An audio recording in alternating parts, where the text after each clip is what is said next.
All right, so get this.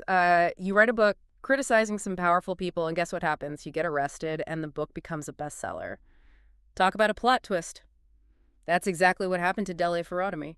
He's a human rights lawyer in Nigeria, and well, today we're taking a deep dive into his story. Yeah, what's so interesting about this case is how Ferratomi's claims against like a legal giant like Afe Babalola triggered like a chain reaction. It's not every day you see someone directly challenging such a powerful figure, Yeah. especially with these accusations of corruption. It's like David and Goliath, but in the legal world, right? Yeah. But instead of a slingshot, Ferratomi's weapon is his book, Nigeria and Its Criminal Justice System. Yeah. And the arrest, it's like it just launched the book right into the spotlight, right? So where do we even begin to unpack this? Well, you have to understand, Ferratomi's book wasn't just like a broad critique of the Nigerian judiciary. He actually named names. And the most serious allegation was aimed right at Afe Babalola. He's the founder of Afe Babalola University, by the way. Ferratomi basically accused him of influencing the Supreme Court to get decisions in favor of his clients.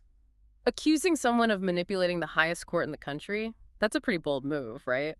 So how did Babalola react to this? Did he try to defend himself publicly or anything? No, not really. So instead of like a public argument or anything, he went for a legal battle. He filed a criminal defamation complaint.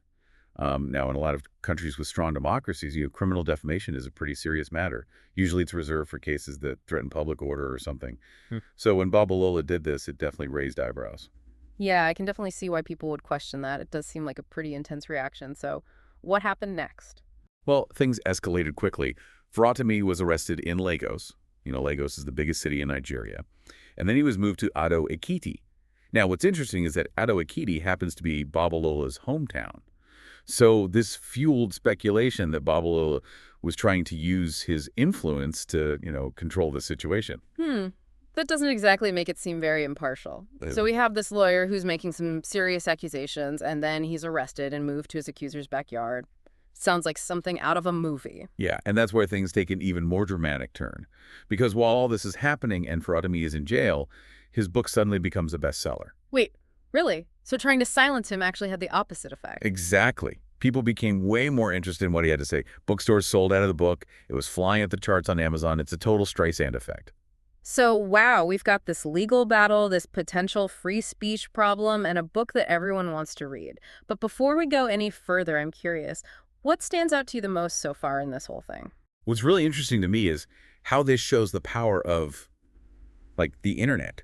The attempt to silence Ferratomi actually made his message spread even more. Even though he was locked up, his ideas were going everywhere online. It just shows how hard it is to control information these days. It's like the more someone tries to suppress something, the more attention it gets. But it does raise a question. How do we balance protecting people's reputations with protecting free speech? Especially online, where information can travel so fast. That's definitely a question worth thinking about. Yeah. And to really understand it, I think we need to look closer at the actual allegations that Ferratomi made against Babalola. If we look at the specifics of the legal arguments and what other people involved have said, I think it'll give us a better idea of what's at stake. That sounds like a plan.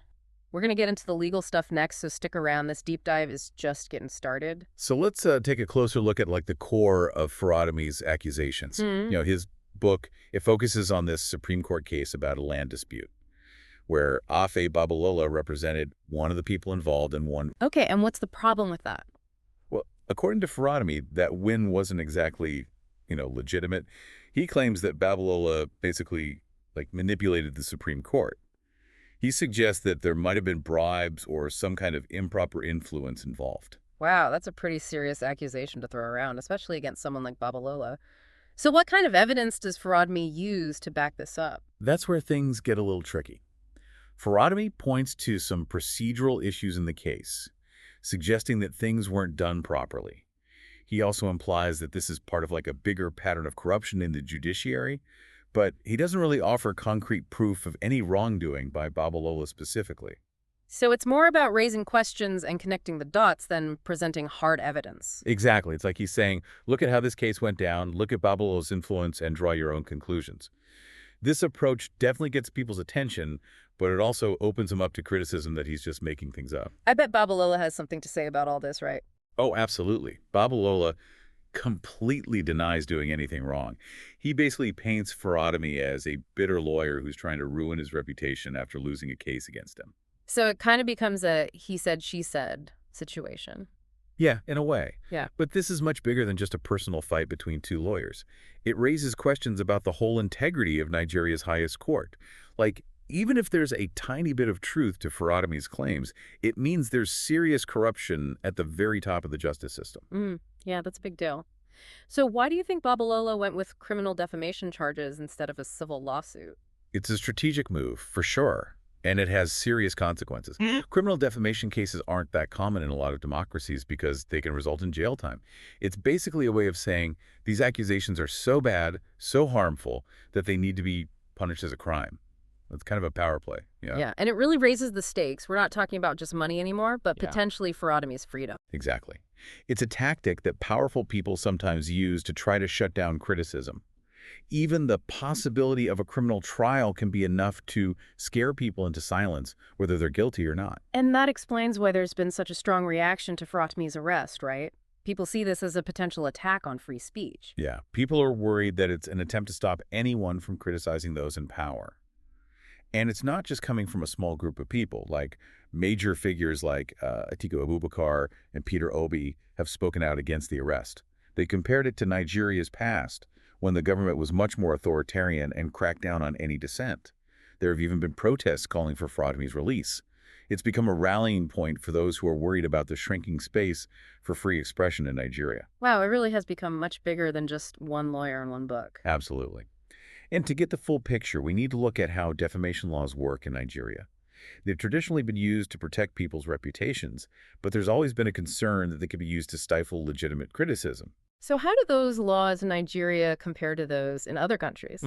Well, in a lot of Western democracies, defamation laws are mainly about proving that something is false and that it caused harm.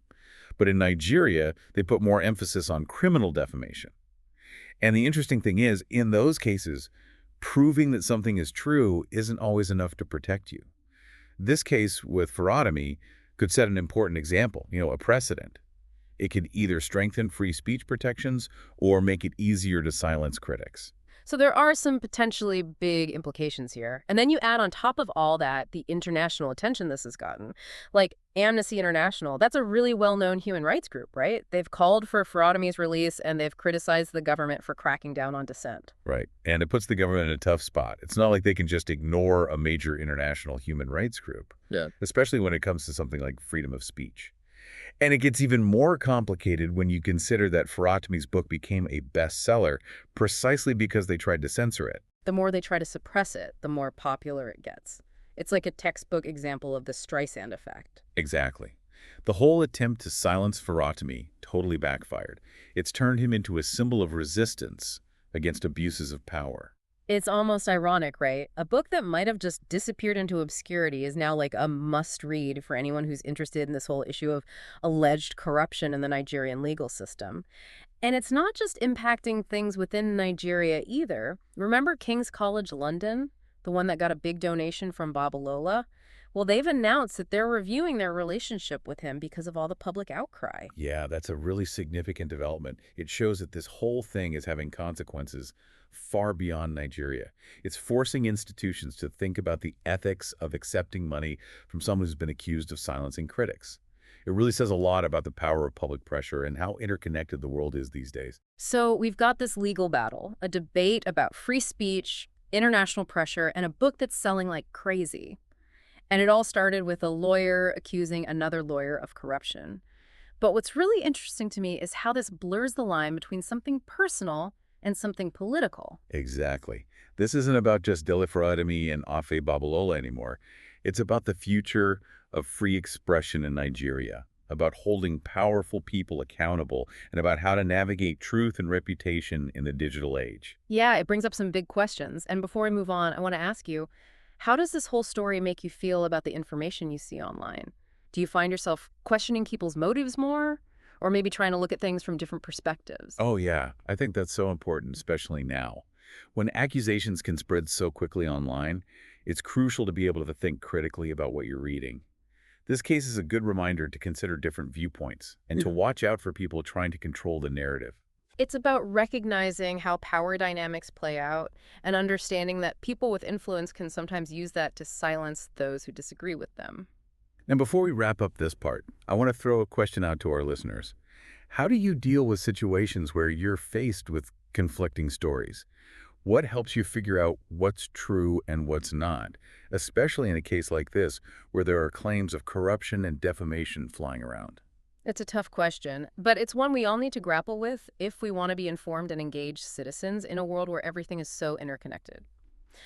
Okay, so we've looked at the accusations, the arrest, all the legal stuff, and how the public reacted. But here's the question I keep coming back to. Why should all of this matter to our listeners? Why should someone who's not a lawyer or a human rights activist in Nigeria even care about this case? Yeah, I think that's a fair question. This whole thing might seem like it's happening far away, but it really gets at this basic tension that affects all of us. The Yeah. tension between free speech and protecting people from harmful accusations. Where's the line? When does criticism turn into defamation? And who decides? Especially with social media, right? Where information, whether it's true or not, can spread so quickly. It's like a wildfire. Exactly. Think about how often you see people making accusations online, often without any real proof. This case with Farademi is a reminder that words have power, and they can have real consequences for everyone involved. Yeah, it's a reminder that things can get really messy. It also shows how power can affect the legal system. Right. Whether Farademi is telling the truth about Babalola or not, the idea of a powerful, well-connected person using the legal system to silence a critic is pretty disturbing. It makes you wonder if everyone really has equal access to justice, or if the system favors those with money and influence. And this isn't just happening in Nigeria. This kind of thing happens all over the world. Think about whistleblowers who get punished for exposing wrongdoing, or journalists who face pressure for reporting on sensitive topics. Absolutely. It's a constant struggle between those who want to hold power accountable and those who try to shut down dissent. And this case in Nigeria is like a small version of that bigger fight. It also highlights how important international pressure can be in keeping governments and powerful individuals in check. Without groups like Amnesty International speaking out and King's College London reconsidering its ties with Babalola, this whole thing might have just been swept under the rug. Right. Farademi's book might have been silenced. It's a reminder that we're all connected and that we have a responsibility to call out injustice wherever we see it. Our voices matter. They really do. And remember how Babalola trying to silence Farademi actually helped his book become a bestseller? It's kind of a paradox, right? So Yeah. here's something for our listeners to think about. Does a book becoming popular because someone tried to censor it make you more likely to believe what the author is saying? Yeah. Or does it make you more skeptical? Does it make you wonder if the author is stirring up controversy just to sell more books? This case really makes us think about how we consume information, how we form our opinions, and how to tell the difference between truth and lies, especially in a world where the line between free speech and defamation can be blurry, and where people's motivations can be hard to understand. It's definitely a lot to think about. It is. This deep dive has taken us through accusations, legal battles, and the power of public opinion. What started as a local issue in Nigeria quickly became an international story. It raised big questions about free speech, justice, and accountability. We've talked about how defamation law works in Nigeria, the difficulty of finding truth online, and the importance of speaking out against what's wrong. We hope this has given you a better understanding of this complex case and encouraged you to think critically about the information you come across. In a world where power and free speech are constantly interacting. Thanks for joining us.